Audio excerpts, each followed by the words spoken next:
Good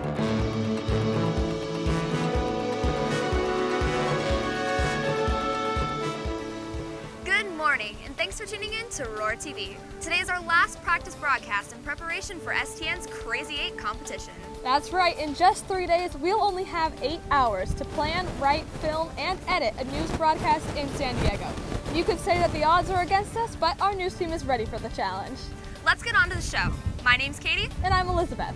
Today we explored how our little hometown of Oviedo has thrived in pressure and challenges.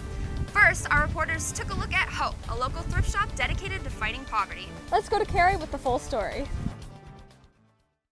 Imagine losing your job, getting your home taken away from you, and having no means of support for your family. Doesn't seem likely? Homelessness is a lot more common than you think. Over 10,000 people are homeless in Central Florida. Started in 2007, Hope is an organization that aims to prevent and reduce homelessness in Central Florida by equipping individuals and families to become self-sufficient through housing, outreach, prevention, and education. Many of us know us as a store, but we have many different services such as educational services and medical services, and so we really are a full-range organization that is serving our community. We have a food pantry that a lot of the sales in our store fund, where we give groceries to people in need 3 times a week, a resource center where we have agents that will help people with their needs, trying to get medical help, pay their bills, keep from losing their home. The food pantry assists over 100 families per day in our community. Over 3,600 individuals received service through Hope's Service Center in 2013. We work locally within Seminole County. We do like to stay local and focus on our particular area, but the impact is widespread.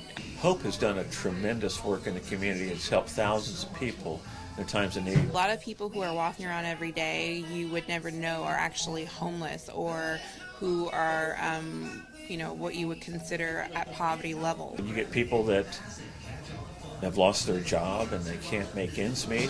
How do you put food on the table for the kids? So they come to us and we can give them some groceries to be able to eat and then help them to get back on their feet. And our clients, they come with so many different challenges and so many different struggles, but they inspire the mission of Hope because they always keep moving forward and they never give up. Over 450 volunteers get involved in various ways throughout the year. They really come because they want to serve, they want to help. I have a giving heart. I like to help people, so I get to give back to the community.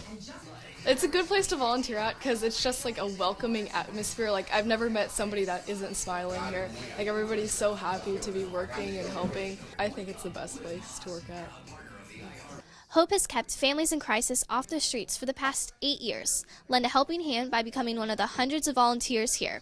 Open your heart to hope and help the homeless fight against their odds. I'm Carrie Lynn reporting with WROR-TV. Thanks, Carrie. We'll be right back after this quick break, but stay tuned to learn more about the creatures that roam downtown. Gambling is a dangerous pastime. With low probabilities of winning that will have a whole lot of backlash, the house always has the odds in hand. Every now and then you hear of a man who has hit it big in Vegas. You may be inspired to try and pick up this hobby yourself. But maybe you do not know the odds that the house is smart enough to set up long before you play your first hand. For example, the house advantage on most floor games average around 5% to 10% against you. Along with simple house advantages and insurances, they have other ways of putting the odds against you. All games are simply designed where the house has better chances of beating everyone else.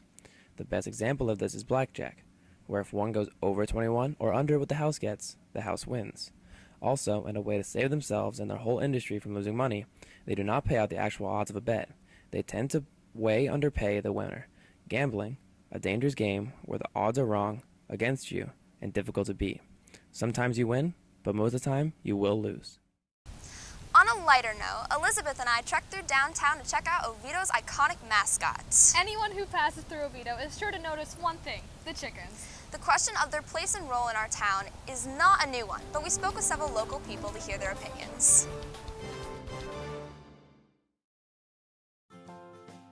Why did the chicken cross the road? In Oviedo, it's because they own the town. Serving as both an icon and a mascot, the Oviedo chickens have persisted against considerable odds. Despite the traffic, weather, and construction, they still remain. but their steadfast residence has mixed opinions. I consider the Oviedo chickens members of my extended family. There's pictures of chickens everywhere around Oviedo. It's sort of become the mascot. They're part of Oviedo society. They can't be harmful. If you're harmed by a chicken, then you're doing it wrong.